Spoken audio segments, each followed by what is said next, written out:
eXp.com. Hey, my name is Brett Swartz. I'm founder of Capital Gains Tax Solutions. I'm also a multifamily eXp commercial broker. And we're just going to dive into some training, do a little bit of role play, and kind of try to teach secrets on all things broker training. So actually closing deals, cold calls, listing appointments, presentations, underwriting, and just kind of general questions. And so we're going to get very tactical on this right away. And if you want to learn more, you go to expmastery.com. That being said, the style of play is going to be actually me and Brent Silverbauer today as we go through this. And we're going to also, and Sierra as well, for those who've been here, basically we kind of review what's been taught from last week, and then further clarify on anything that maybe was done with that actual strategy for the week, and then dive in even more. And so, Brent, here we go. You ready? What is the purpose of the cold call? Purpose of the cold call is to get either an in-person meeting or a second meeting over Zoom, primarily in person if you can. Absolutely. So the purpose of a cold call is to get the meeting. Now, Sierra, is the purpose of the cold call to have the meeting and just keep talking and remain in the what zone? Oh, to remain in the friend zone? No, we're looking to get that second meeting later where we can come and specifically answer questions. Absolutely. Because if you stay in the friend zone, what are the odds of you doing the brokerage deal? You're probably in the what's called the possibility brokerage range versus the probability, right? And we want to practice probability brokerage, not possibility brokerage. So the purpose of a cold call is to get the meeting, not to have the meeting, right? Not to become their best friend or all these things. It's to get the meeting.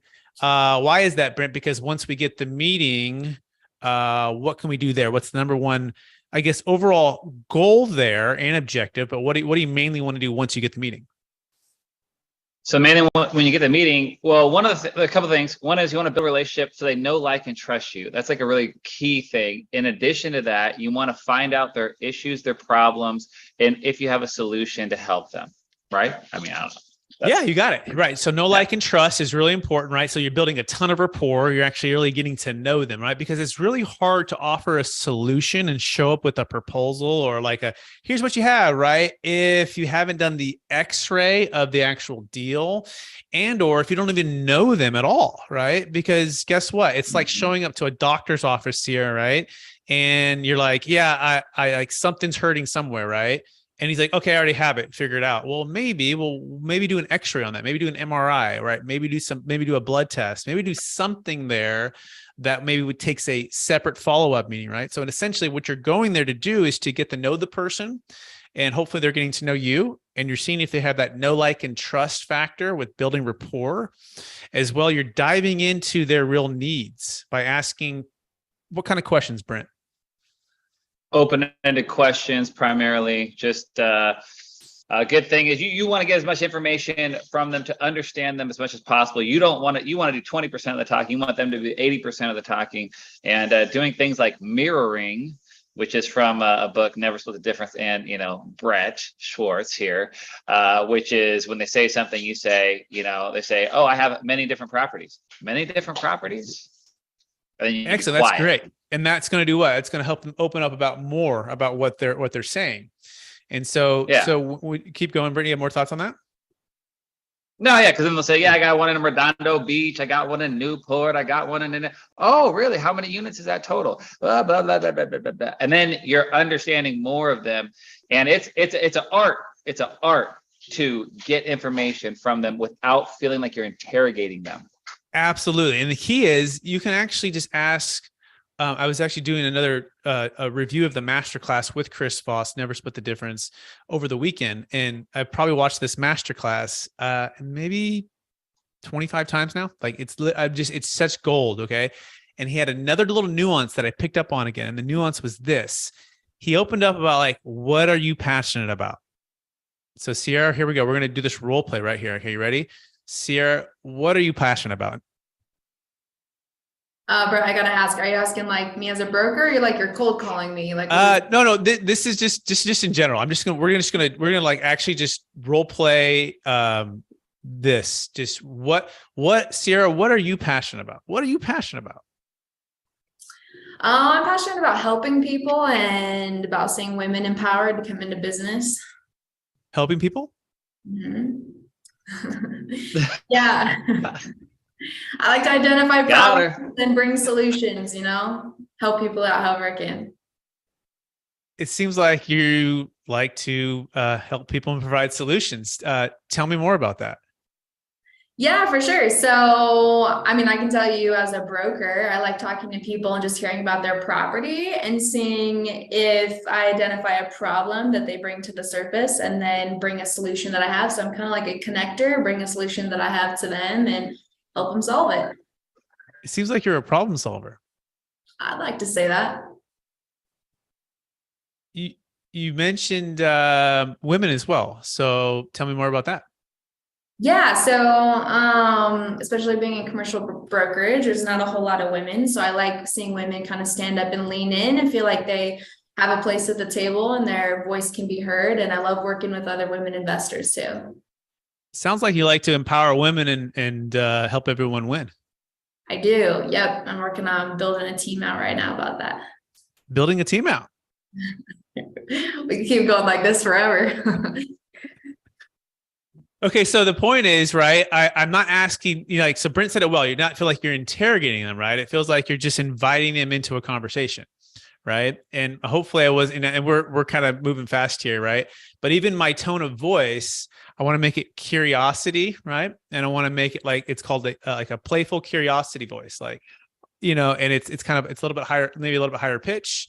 It's not as intense, and I tend to be a pretty intense person, so I got to really reel that back. Now, if you tend to be a less intense type of person, right, then maybe you ratchet up that directness a little bit. But generally speaking, this is it's called playful and inviting and curious, because I really am like, if I'm not, you're in the wrong business. Like if you're not curious about your client and their story and what they're doing and how they're doing it and how they came about and what really drives them, right, then it's going to be very difficult to really help them, right? You've got to figure out where their A is, where they're at now, and what their B is, right? So what are their pains? What are their struggles? What are their challenges? And what are their dreams? What are their aspirations? And hopefully you're also trying to capture the theme of their values and what makes them, passionate and do the things that they do, so that you can figure out if you can even provide something to solve for those things, right? So where we get in trouble is when we go too fast, right? You got to realize that conversations and communications and relationships, it's like a slow cooker, right? It's not an instant microwave. You got to know that there's parts to this, right? There's parts to these relationships and there's parts to this journey that you're helping them to go on. And so the purpose of the meeting is to build that rapport, and don't move too fast to providing answers, right? It's really about them. And so that means I'm going to pull these things out. So Brent, as I'm pulling these things out, I'm going to say three main things, right? Not only am I going to mirror, right? But I'm also going to say three things that it sounds like. What's the second one? Feels like. It feels like. Or seems like. And it seems like, right? So I'm going to write it down. It sounds like, it seems like, it feels like. So I might say to Sierra, it feels like you really have a passion for helping commercial real estate owners solve their problems.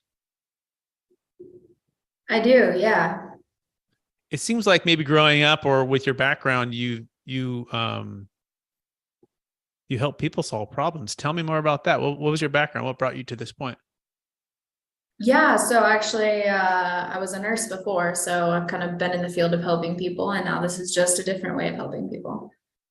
Yeah, it sounds like it's a perfect fit for you on a way to help people on a different level, especially with a nurse. What kind of nurse were you? Emergency, yeah. Mm-hmm. So this seems like you like to help people in an emergency, like maybe like a 1031 exchange that might be failing, or their cash flow is dwindling, or their note's going to be reassessed to a higher interest rate. Yeah, that's exactly it, Brett. I tell people I like to help at any point of that continuum, whether you're looking to buy, hold, sell, refinance, exit without capital gains, really at any point of the life cycle. Yeah. Sounds like you're in the right line of work, Sierra, because you can really help a lot of people in a way that they didn't know was possible, and do it also in a caring way where perhaps not a lot of people have that caring touch like a nurse. Well, thank you. Okay, good. See, so this is all totally real, and we're role playing this, right? But this is absolutely true, right? These are the things that we're going to help pull out by mirroring. It sounds like, it seems like, it feels like. So, Brent, you want to try this on me or on Lindsay? Let's have Lindsay be Lindsay, you ready? Brent is going to use active listening and negotiation, and we call them negotiation skills, but really it's just connecting with people. You ready, Lindsay? Yep. Go, Brent. Okay, you want me to go on Lindsay? Okay, and is Lindsay a broker or is she just herself? What are we Just doing? herself. Like, what are you passionate Herself. about? That's the good way to start out. Like, what is the one thing you're really passionate about? Go ahead, Brent. Yeah, Lindsay. So tell me, what are you passionate about? So I'm passionate about creating relationships with people, with friends, family, and with clients. I like to see them grow, take new steps, in their real estate journey as well. So that's what I love about what I do. Oh, really? On the real estate journey? So you work with agents? Tell me more about that. So working with clients. Oh, clients. Okay, yeah. Yeah. So like if they have another child or something and they need a bigger house, or they want to sell an investment and buy something else, or maybe like, for example, I helped my mom buy a house last year. She just recently been divorced. And so that was really impactful for me. To be able to like help people through different transitions in life, whether it's happy or sad or, whatever the need might be.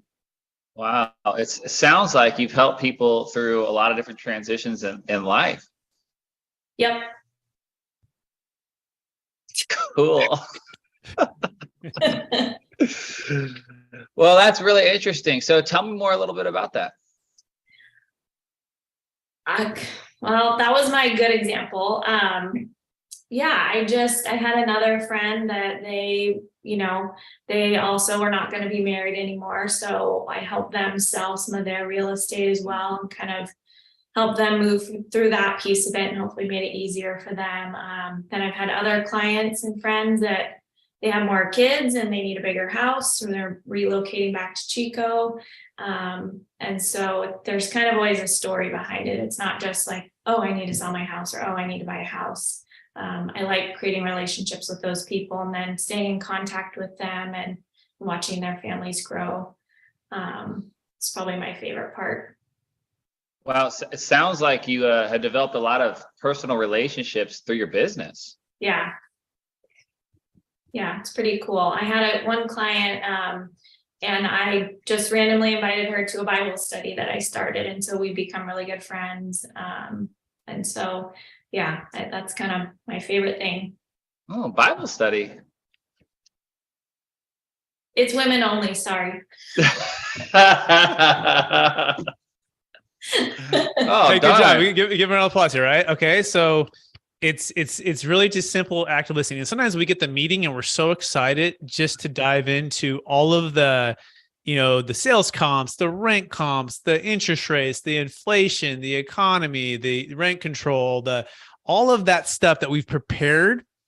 And what we don't realize is it can come off as not very know, like, and trust, right? More like the hero is us versus the hero being them, right? And the hero is them. They're the ones who've built the wealth. They're the ones that buy the house.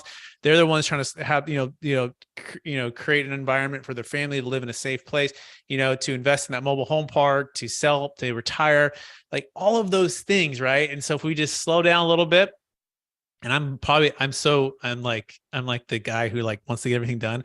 So I've like really got to like pull back, right? So if you're anything like me, we want to just take our time and listen, connect, and ask just even one simple question can be like, hey, what are you most passionate about? And it may not be, you may not feel like you can go that personal with somebody right away, but it also could just be, hey, what are you most passionate about real estate investing? What are you most passionate about, for whatever it is that you're trying to do? Like what's behind the motivation, right? Like, what do you, so that it could be that. So although it would be ideal to build something rapport outside of business, right?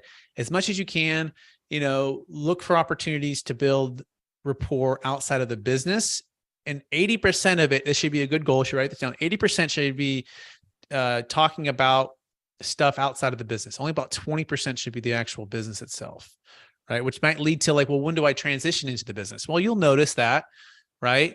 You'll notice that. And by the way, what kind of personality type is the person? Is the person a driver? Are they analytical? Are they expressive? Are they amiable, right? If they're a driver, they just want to get the facts and they want to just get moving, right? And recognize that. If they're analytical, analyticals, they live to think. They live to think.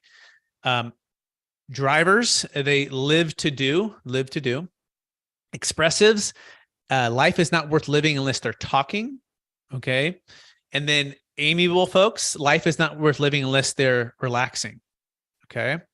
So you also go on to gauge that, and you don't think that this is a one size fits all.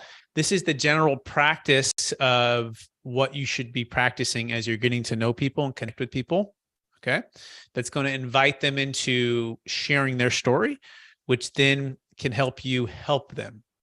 So Lindsay, how did it feel when Brent was asking those questions? Any feedback on any of what I just said?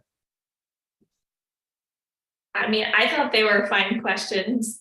Yeah, it's just hard to do with people maybe that you're just meeting or whatever, to kind of try and like break through that barrier with them when like you're, really they're contacting you about real estate or whatever it might be. So it's just a transition, I think. Yep. And remember, if they do contact you, set the meeting, right? So that you can get face-to-face and get a time together where you could spend, and obviously try to block out an hour, which is great. Also, you want to also know if the decision maker is going to be there. So Brent, we recently had a deal that we're working on together, and talk about how that went and perhaps how it's going and what you tried to implement as far as the strategy. Yeah, so kind of an older couple own a number of different apartments. I sent out mailers and about a student housing report that I did. And that's when they called me. It was a lead generation like magnet tool. So then they called me. We had an initial conversation. It led to the second meeting, just following this thing. Led to discovery. Tell me about yourself. Tell me, all these different things. Got Brett involved. Brett's excellent at this, and so we were able to talk to them a little bit about taxes, find out a bunch of different stuff about their life, set up a third meeting.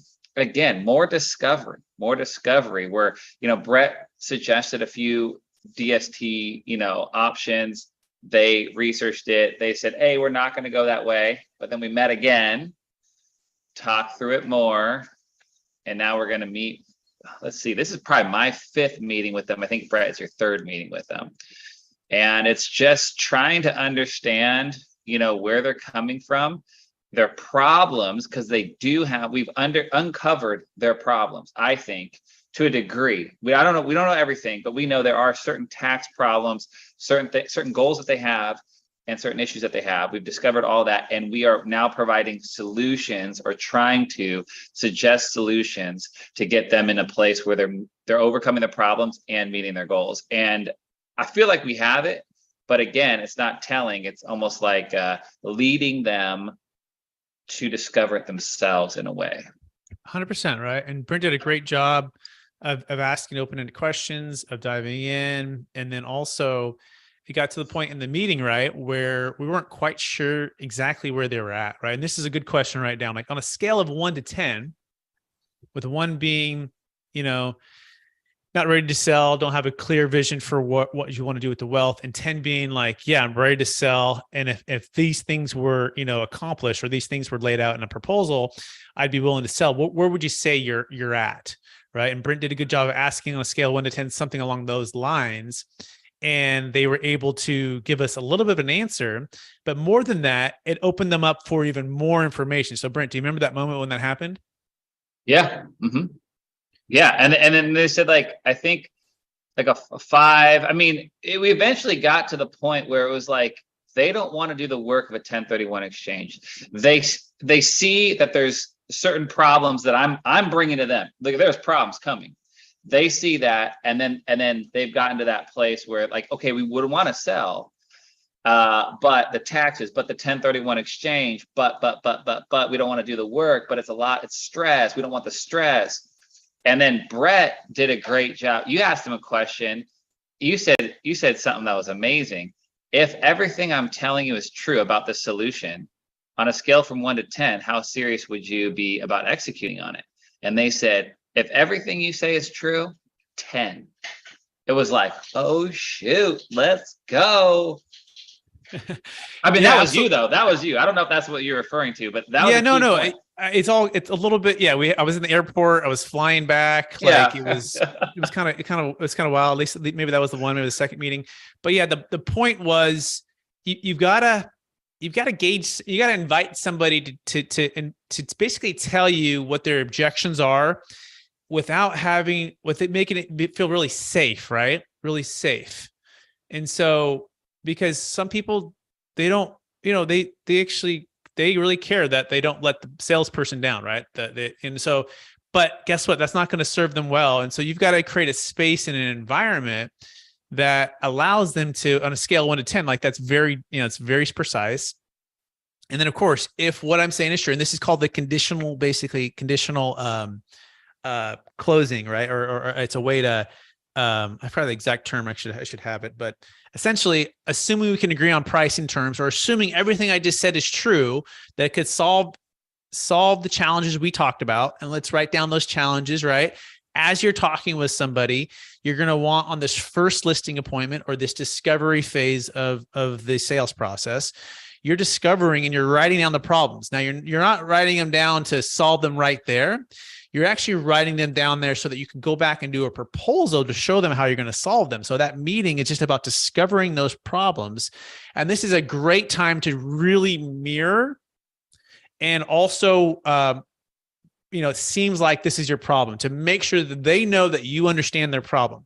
Because if they don't understand fully that you fully understand their problem, you're really not going to move forward in the relationship for the business. So something along the lines of like this, Brett, love to sell the property, but we just don't want to deal with new toilets, new trash, new liability, new stuff. Like it's actually going really well, but we don't want new stuff. So it sounds like you don't want to start over with new toilets, new trash, and liability. Literally just saying what they just said. And they say, that's right. That's right. Right. And then another one Brent brought up was, well, student housing is, a student population, student enrollment is going down in Chico. And Brent asked them, is this concerning? Does this concern you? Yeah, it does. So it sounds like this does concern you, right? Yes, that's right. It does. Like you literally get, make sure that you're exactly on the same page and they're feeling that, that challenge. Brent, you want to add anything to that? No, yeah. If they feel understood, it's know, like, and trust. You get me, you understand me. Yeah. The more they say that's right, if they say that's right, bam, like that's big. They say it 3-4 times. That's right. Then you're their head's nodding. You're on the same page. You're right. Yes. And if you're not there yet, then maybe you got to back it up. I was on a cold call today. It's like a follow-up call with the gentleman on the deferred sales trust and estate planning. And he's got big apartment complexes. I've been talking to this family for like 10 years. And, I brought up the deferred sales trust again, of course, right? And I'm like, hey, this is a solution for your guys' estate tax problem because of the exemption numbers. There's 24 million married, 12 million single. And I was kind of gauging his emotional state about his motivation. And I said, look, if you're not there, I totally get it. But if estate tax is a challenge for you or an issue or capital gains tax, or if you were looking to want to maybe increase your cash flow by 50 to 60%, I'd love to have the conversation with you. But if you're not there yet, basically, I'm not ready to make a proposal, right? It's like back to the friend zone thing again, right? You don't want to move to like the dating zone or even the next stage of the relationship if there's no real like romance or like interest. Like it's just not even worth anyone's time or energy, right? So let's make sure on the business side, there's some real pain and there's some real challenges or some real desire of where they're trying to go. And that perhaps now you want to have a proposal to solve that, which leads into the question, assuming we can agree on price and terms, And assuming you actually want to list and sell the property, and we could solve A, B, and C. Remember, you've been writing down these challenges: the 1031 exchange, the capital gains tax, the estate tax, increasing cash flow. They did say we want to make more money and we want to do less work, right, Brent? We want to make more money and we want to do less work. So you can say, hey, assuming we can agree on price and terms, I'd like to put together a proposal for you. And I'd like to specifically in that proposal lay out how we can help you make more money and have less work, right? How we could also increase your cash flow, by the way, eliminate the need for the 1031 exchange. And assuming we can agree on price and terms, and this proposal shows you how we're going to execute this, is there any other reason why you wouldn't allow me to exclusively list the property for you and sell it? And Brent, when you asked that question, what did they say? Do you remember? They paused. This is going back too. And they said, well, we're talking to other people, blah, blah, blah. And I'm like, oh, shoot. I don't even know if there's someone else trying to get into the date, right? Someone else trying to jump in, man. Well, because someone else sold them that property not too long ago. And that guy, who shall remain unnamed, is my arch nemesis here in town. Right. Yeah. And so we already knew that, by the way, of course. You should know, I did my homework. You do your homework, right? And so how do we respond? Do you remember, Brent, what you said? I don't remember. You remember this better than I do. I think I can remember. So I think it was along the lines of, tell me more, right? Tell me more about that. Basically, like what about that relationship or that agent? Go right at it, right? What about it is really you liked? Like what was it there? What's there exactly, right? Well, and you want to figure that out. Don't assume you know, right? And don't be afraid to say we're willing to compete. But back to the challenges they have, right? Here are all the challenges. And guess what? They're meeting with you because probably the other person hasn't solved those challenges yet, right? And so assuming, so in this scenario, now I add this as an objective or as an objection that I'm not going to necessarily try to overcome right now. Right? I might give them a little bit, but I might say something along the lines of, oh yeah, no, I know that agent. Part of what separates us is we're hyper local. Like we're in the city in which we're selling. We happen to know this person is a couple hours away. But beyond all that, back to your pain of solving the 1031, solving for this, blah, blah, blah, using the DST as a possible solution, assuming we can agree on price and terms. And I can show you how we can actually be in Brent's pitch, part of his pitch and is offering is a better way to market, right? If I come back with a proposal to show you that, is there any other reason why you wouldn't allow me to exclusively represent you and sell your property? And at that point, they actually I think they said, no, I think they said there's nothing else I can think of. And I remember what I said too. I said, did this agent bring up any of the things that are going on with Chico State with you? And she was like, no. And I'm like, so I'm the only one that's looking at the market here, thinking about you and delivering you these issues that you didn't even know you had? Yes. Okay. And then I went to the marketing too. And then Brett hit the hyper local. And it was like this bam, bam, bam, a little bit, but we would have never gotten there, unless, hey, on a scale, if we could agree on price and terms, would you go with me? Exclusively. And also on the scale of 1 to 10, right? So basically it's like little markers to find out where we're at.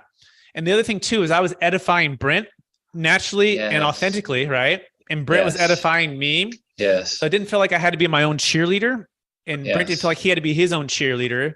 In fact, Brent was talking at one point and I jumped in and I just said, hey, here is why you have to hire Brent. Like, hyper local. He's a digital marketing expert. He's on top of student housing. Like, I am edifying and building him up. And so this goes to the team approach as well, right? So when we're going into meetings, it's best I encourage it, come as a team, right? Because we are a team, right? This is part of eXp Mastery, what we're building out across the country. We each bring our skill set, and we're bringing our secrets together, and we're sharing it to build our teams and build our businesses. We're doing those things together, right? So that is the key. By the way, can you hear my kids just having a ball in the background or nothing? Oh, this is good. Okay. I got to tell them to be quiet. These girls are having too much fun. All right. So that being said, that's the training for the day. I want to open it up for questions. First from Lindsay, Pierce, and Edwin, and then we'll circle back with Sierra and Brent. So let's start with Lindsay. Any questions from anything we just talked about right now? I don't think so. I'm practicing doing more lead gen and reaching out to people that have responded to ads and stuff. So I'm kind of trying to figure out how to better approach that from the conversations I've already had. Okay, so you're let's put that aside for a second. I'm going to go to Pierce, but we'll come back to that here in a second, Lindsay. Pierce, any questions or thoughts on anything that Brent, I, and Sierra kind of just went through? No, this has been awesome. If you guys haven't read that book, definitely go read it. It's phenomenal. Can we invite people to this? Yes. Right on. Yes. Okay, I got people to throw in for next week. Edwin, you're up. Yeah, when you're asking these questions, and your different strategy, and they go different ways. How many questions do you have if they answer this way, or if they answer that way? What type of strategy do you have with that? So instead of thinking of like asking them more questions, think of it more like it seems like, it feels like, it sounds like, and mirroring, right? So the seems like, sounds like, feel like is like the summary of what they're thinking or they're feeling. And you're testing it. It seems like this. It feels like you're thinking this. It sounds like you're concerned with that, right? And it's more of a curiosity. And so the first question you can kind of open up like, hey, what are you most passionate about? Your real estate, or what would you say has been maybe the biggest thing, the biggest challenge that you're facing with your real estate? It could be something along those lines as you're getting into business. And then from there, just allow them to talk, and then you to mirror back what they just said, and or certain words that you pick up on. Like Lindsay said a certain word about, she really feels like connecting with like these families and really solving their problem. And you could say something along the lines of connecting with the family, solving the problem, right? And then it brings me, tons of joy and tons of fulfillment to be able to help these people. And then you go, oh, sounds like you really care for helping people. Like it's literally that way to help them connect with you and you with them. And it has to be authentic, right? And I think we're all genuine, authentic people here, but this is just active listening and allow them to go with that. And so that objection could be the 1031 exchange, right? Or I don't have the 45-day window, or the 108. I don't want to be under the gun. And you'd say, under the gun? And they say, oh yeah, I was in this property one time, and the listing agent said he'd find me deals, and he sent me some deals, but it's just I ended up not working out. Not working out? Yeah, I went past my 45 days and ended up paying $1 million of tax. Sounds like that was really painful. Yeah, it was extremely painful. Like dig into all of what actually happened and understand it, and then say something along the lines of, it sounds like if you had a plan to not have to go through that pain ever again and have a failed 1031 exchange, that would mean a lot to you. One second, guys. Brent, take this over. I got to tell my kids to be quiet. All right. Yeah, no, this is super good. Yeah, look, here's what I want to say. When I first started playing basketball, I had to dribble with my left hand. And it was awkward because I didn't do it that much. I always dribble with my right hand. And so this is just like one of those things. The more you do it, the more smooth you're going to get. The more people aren't even going to notice if you're right-handed or left-handed. It's that kind of a thing. Just the more you get on the call, the more you get in these situations, the more you practice this thing, the better you're going to get at it. Brett's better at it because he's done it more. It's just get the reps in, and then you're so smooth, they have no idea. And then you can start doing the behind the back, through the legs. You can start going off here, going off there in the conversation, but it just, you got to get the reps in. That's one thing I would say. Yeah. I'll add to that. Yeah. Also keep in mind that like you're in an environment where we're literally talking about it, right? And practicing. Like you're made aware of what's going on, right? When he's like, oh, you have to mirror and label, right? And we're having this conversation all of a sudden, like in this role play, everyone is hyper aware of like what's going on. In an actual setting, like that does not happen. because people aren't thinking, oh, like he's mirroring me. They're just thinking, oh, he's connecting with me. He's asking questions and he's letting me talk, and he's just a great conversationalist. So don't let it feel weird, like in here, and let it like translate out there, because they're not going to have any idea of what's going on unless they're hyper aware of what's going on, right? They're a salesperson. They've read the book and they're practicing it like there. And then if that's the case, they're going to be doing it to you and you'll pick up on it. Yeah. And again, this is not like a manipulation thing. This is just, you actually probably already do a lot of this stuff. You're just not even aware you're doing it when you're doing it. Right. And really what it is that you're doing, right? Which is just mirroring and labeling and connecting with people. And by the way, this is why we practice this here, right? This is why we practice it. But I think sometimes we take normal human relationships or just friends and stuff, and you don't realize that, the people that we're calling, they're just our friends too. And if you can think about it, your best clients that you have are probably just like your friends, right? My best ones they're all just my friends, and I can be completely honest, open, and transparent with them. And so you want to invite them to that story. Brent, you have any thoughts on that? Yeah, 100%. Like, this is just life. This is just, if you're going to meet someone at a party, if you're going to just get to know someone, you have to ask them open-ended questions. Most people don't even know how to talk, and most people don't feel comfortable about, hey, I'm a guy who does blah, blah, blah, and just talk about yourself. They need to be invited into that. And the more you invite people into talking about themselves, the more they actually genuinely like you. This is all of life. When I get home from my day of work, I do this with my family. What's the best part of your day? Open-ended question, right? I want to hear from my kids, all this. And then I say, that sounds like that was rough, or you had a rough day. It just becomes natural. And the more you do it, the better it gets. And actually, it's a blessing to be able to just love people by understanding their life. People like to be known and share their story. And the more you do that, the more better relationships you're going to have in your life generally. And this is just taking it to the business world. Very well said. Edwin, did we answer your question there? I know we kind of went off a little bit of a tangent there, but does that give you some thing to practice this week? No, absolutely. Absolutely. Great tips. Good. Diva, you're here. I see you. I mean, I see the black screen. Do you have any questions or thoughts? And it's okay if you don't. That's cool. You can be hanging out. All right. So now we're going to circle back to Sierra. Sierra, what thoughts, questions do you have on anything we just talked about? No questions on anything. I think it's really great. I think the role play and the weekly accountability and going over it with each other is really helpful. It gets you in the groove on Monday morning. So really appreciate it. What are we talking about next week, Brett? So 1 second. We'll come back to that in a minute. Thank you, Sierra. Brent, any questions or thoughts to add? Just want to say I appreciate you for starting this and implementing it. It's very helpful. Thank you. Good. And so now you got to practice this stuff, right? So you can practice with your family, with your friends, you can get accountability, cool partner on here, to do this together on. You can, before a big meeting, you can call one of us and do a quick role play, right? So this is like batting practice. This is like shooting practice. This is like all of the things you did in sports. You want to do these things, right? And this was helped get the brain and the blood and everything flowing towards what you're doing, right? So be thinking about that.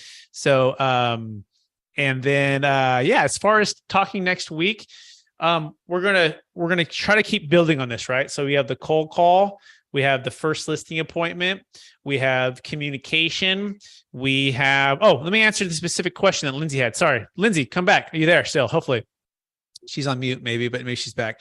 She had questions about lead gen and I think calls. What was her question, Sierra? Do you remember? She's following up with leads that have come in through her ads on their videos. That's what she's focusing on. And so she had a question about that, but I think she's maybe gone. Diva, you're back, or you're up. At least you're unmuted. Diva, you have something to say? Hi. Oh yeah, hi. I really appreciate you doing this. This is my first time, so it's pretty cool. I'm just listening in. Cool. Any questions or thoughts or comments on what we talked about? I like the role play actually, so maybe next one I'll participate myself. That sounds good. Lindsay had that question. So Lindsay, when you're back, we'll answer the question, but I'm not sure what it was. Something to do with lead gen. So I think next week, Brent, I know you had another one you wanted us to touch on too. that I told you I'd be getting to. I think it was underwriting. I don't know. What was it? It was the proposal. Yeah. How to do a proposal, which I kind of figured out on my own last, week or two ago with my ugly spreadsheets. But, how to put together a proposal. When you sit there, what do you show? What do you say? Oh, hey, Mr. Seller, I'm at the point where I'm ready to submit my proposal. What does that look like? What are the key components of that? So we'll cover that next week, but I'll give you just a little bullet points right now. Remember that the proposal, you only want to use it to the extent that you need to use it. Right. Okay. Yeah. So in the old days, I'd show up with the proposal, right? I'd be like, look at my fancy proposal. I'd be like, there it is. And look at, this is the table of contents. Nice. And here's the photos. And 50 pages. Here's the underwriting. Oh, look what I did. And I did the comps and look at this. Look at this. Okay. So okay, great. So this is a tool. And it's also, by the way, the proposal is all of the work that you did the past 2 weeks or however long it took you, all the hours of research and putting it together so that it's in your brain. So part of it's just doing the homework so that you're actually prepared to solve the problem or propose to solve the problem, right? It's actually X-raying their deal. It's underwriting their property. It's looking for nuances and things that are off, out of whack. Like your vacancy is X, your utilities is Y, your concessions, your debt, all this stuff, right? So you can really actually sell the property, right? Because you understand the numbers, right? It's the bones of the entire deal. Okay, so that means when you actually have the proposal and they do ask a specific question or have a specific objection, right? And you might have the 1, 2, 3 objections already, and this could be maybe a part of your proposal. And you could say, Mr. Seller, you talked about the objection of the 1031 exchange. And let me tell you, I understand what you were saying. As you recall, we talked about the 45-day and the 180 and it being failed. And so you remember you're just kind of resetting what their objection was and their concern was and how it can be stressful and how you had to pay that $1 million of tax. Well, guess what? I did a proposal as a part of that. I just want to show you some quick things here. And this would be the step, step one would be the plan would be you can do a traditional 1031 exchange and we can actually build in extensions for the contract, options for you to extend contract by 30 or 60 days. That's just step one. Step two would be we can do a traditional installment sale. And this traditional installment sale does a couple real benefits for you. It's kind of an option two, or you can build like options, right? Option three could be a deferred sales trust installment sale where you don't have to be tied to the buyer. And basically you're giving pros and cons for their options and you're presenting it as a way for them to execute on that business plan, right? Option one is traditional 1031 with extensions built in. Option two is traditional installment sale, but here are the downsides to that. Option three would be a deferred sales trust installment sale. Option four is a 1031 with the deferred sales trust as the backup plan, right? So this gives you a little bit like kind of a hybrid. And so that in of itself could be like a page of a proposal, but mostly you're actually talking it out. You never want to just hand them the proposal because the worst thing you can do is have their attention off of you and on this thing that they're looking at now. Okay. And now you're sitting there like this and Brent, you're talking to me and I'm just like, yeah, and what's that? And well, you did a typo there. And you're like, I just completely lost this thing, right? So your proposal is here. It's with you. Hey, I put this thing together and you're going to set it down over here on the side right here. So I'm saying, and we're going to talk. Okay. And we're going to talk and we're going to go through. And as it's warranted, yes, I could pull up my trustee proposal and I could go to this part of the thing and I could walk them through that specific thing like this. Now I'm showing them this and I'm pulling this thing back, right? I made the mistake too early. I'd come in and be like, here's my fancy proposal. It's all shiny. It's all, and I hand it to them. And now they're just like, oh, this is, so does that make sense? Any questions on that? No. Okay. Cause you're the expert. Go ahead, Brent. Go ahead. I think my question was how to put it together in a way that's beautiful.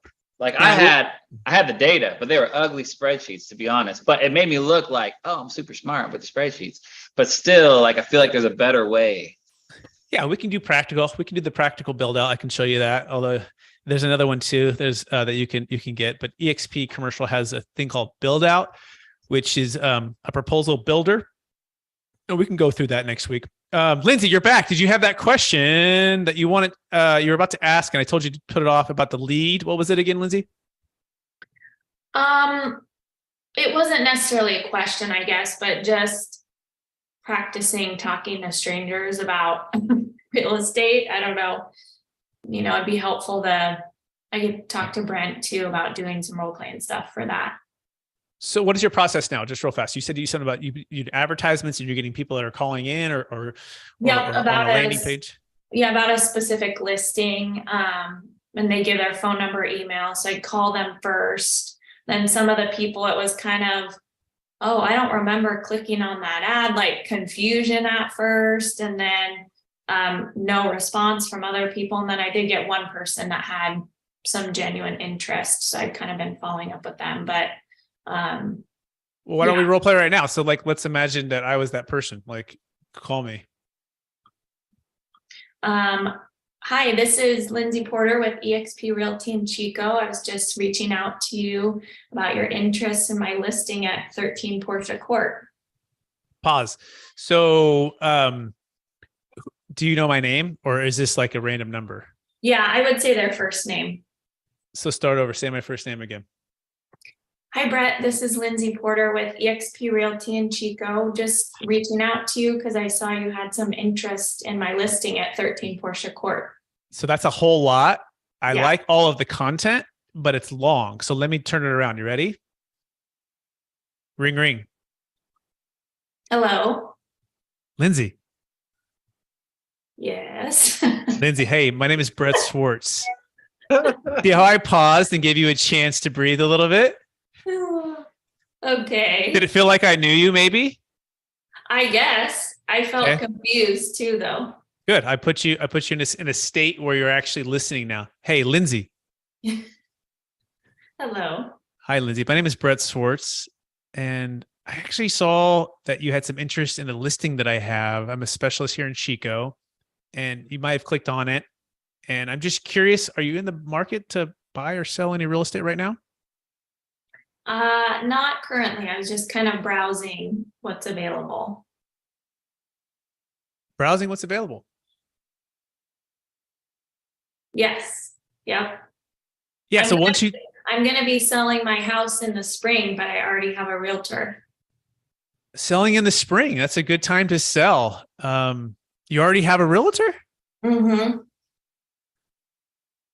Excellent. And the 123 Main Street, and I'll come back to that one, by the way. That 123 Main Street property that I have listed there, is there anything about that caught your eye or your attention? No, I kind of just clicked on it and by accident. Oh, by accident. Okay, perfect. So this, I don't This think is what I've been getting. So I'm like, okay, I don't really know what to do with some of these responses. so by accident. So I don't think anything happens for accident, Lindsay. And I do totally respect if you have that realtor. I have found though, for people, that if you get a second opinion, it could help you out in regards to, what your property is really worth. In fact, the team that I worked with, over 10,000 transactions here in Northern California, we're like some of the best at what we do. Would you at all be curious to know maybe what a second opinion would be for your home? Sure, I'd be interested. Excellent. I'm actually going to be in your area tomorrow and Thursday. Maybe just come by. Maybe we can grab coffee at the Starbucks around the corner. If you have some time, how about we meet at 11 a.m. At that Starbucks? Sure, sounds good. So, okay. And you made that really easy towards the end, right? But realize that you can lean on what we have, right? We have 10,000 transactions, and that's just between like 4 people. Tom Dave said like 7,000 of them, right? But like, it doesn't matter. It's like that. If you're not willing to meet with me at 10,000 transactions, with our team, it's, hey, then you must have an amazing rock star realtor. I totally respect that, right? But don't be afraid to have that ready to go and have the team versus just yourself. Number 2, you see how I said your name and you did feel maybe a little bit awkward because you're like, does this person really know me? Like, do I know this person? Should I know this person? Maybe I should know this person. Maybe they do know me. Maybe I'm the one that should know them, right? So you want to be very inviting and you want to be as if you know them and you want to say their first name and you want to get that pause. And then you want to make the introduction about who you are. And then you want to get right into the why you're calling them. Does that make sense, Lindsay? Mm-hmm. Do you want to try that again with me? I think I got it. I just need to practice now. So why don't you practice right now? Call me. Okay, I was taking notes. Hold on. Okay. I'm calling you. Yeah. So just say ring, ring to start it. Ring, ring, ring. Hello. Brett. Yes. Hi. Hi, Brett. This is Lindsay Porter. Lindsay Porter. Do we know each other? We do not. I am a local real estate agent here in Chico, and I saw you had some interest in one of my listings. You may have clicked on it online. What was the address? It was at 13 Portia Court, brand new construction house. I do remember, looking in that area for those types of properties, the brand new construction one. Yeah. Oh, that's your listing. Mm-hmm, correct. Yeah. I was just curious to see if you had questions or if you are in the market to be buying a property. Yeah, I'm interested in buying a property. Okay, well, let's meet. Just kidding. On a scale of 1 to 10, how serious are you about buying the property or buying right now? Yeah. It could be that one. It could be that one. If you sense they're not really serious, they're just kind of, I'm just clicking around, Hey, I get it. I know some people are just kind of shopping and clicking around. I get it. But on a scale of 1 to 10, how serious are you about, buying a property? So if they're just clicking around, do you kind of just leave it at that, or? On a scale of 1 to 10, how serious are you about it? Engage them, right? And let them tell you, I'm a 2. I'm just clicking around. Hey, that's great. I understand that. You're just probably in the market. See you, Brent. No problem. Is this something where you might be buying in the next 6 to 12 months? Yeah. Excellent. Okay. Well, great. I have amazing resources for new deals that we have, and also amazing resources for individuals who are shopping for a property. I'd love to add you to that list with your permission. I promise I won't spam you. I'll just send you some good information and follow up with you in 6 months. Does that seem unreasonable? Nope. Perfect. Right. And by the way, I asked a no-oriented question there. A no-oriented question. I didn't ask for a yes. Yes can be very, what's the word? Overcommitting than they want to commit. They don't know what they're getting themselves into. Right. So ask like a no-oriented questions are good ways for people to feel safe, because everyone loves to be able to say no. All right. So that's how I would take that. If they're not really serious, if they're just clicking around, then it's not worth a meeting for sure. Right. Yeah. It's not worth your time. And you're simply going to get them on the list, and you're going to follow up with them in maybe 6 months. Okay. But if they do say they have like a 7, 8, or 9, just say, it seems like you're pretty serious about buying a house. Yes. Excellent. I think that's a great reason for us to meet. Do you have, do you have time for 30 minutes? Or that's a great opportunity for us to get together. Are you but there's a couple things, because I don't just spend time with folks that are serious about buying. I need to know that they get pre-qualified, they have their down payment, and they're actually ready to go. So is this on a scale of 1 to 10 on those 3 things? How serious, or how where are you on that scale, right? And it's okay if you're not quite there yet. I totally get it. Let them tell you that too. I'm actually pre-qualified. I've actually already have my down payment. I'm actually looking to buy in the next 30 days. Well, this is a great reason for us to meet. I'd like to meet with you tomorrow. If you have some time, I'll be in your area. Okay. That'd be my feedback. All right. We've got to go now. We're up against the bottom of the hour. Okay. So come back next week, bring your questions, try the stuff out. Remember, mirror and label, seems like, feels like, sounds like. And let's see how that goes for this week. Remember, the purpose of a cold call is to get the meeting. If you cannot meet in person, get a Zoom meeting, and then try to bring a team member with you so that you can edify one another and you can work together for that meeting. Does that make sense? Yep. Thanks, Brett. All right, everybody, have a great week. Bye. Thank you. Thanks.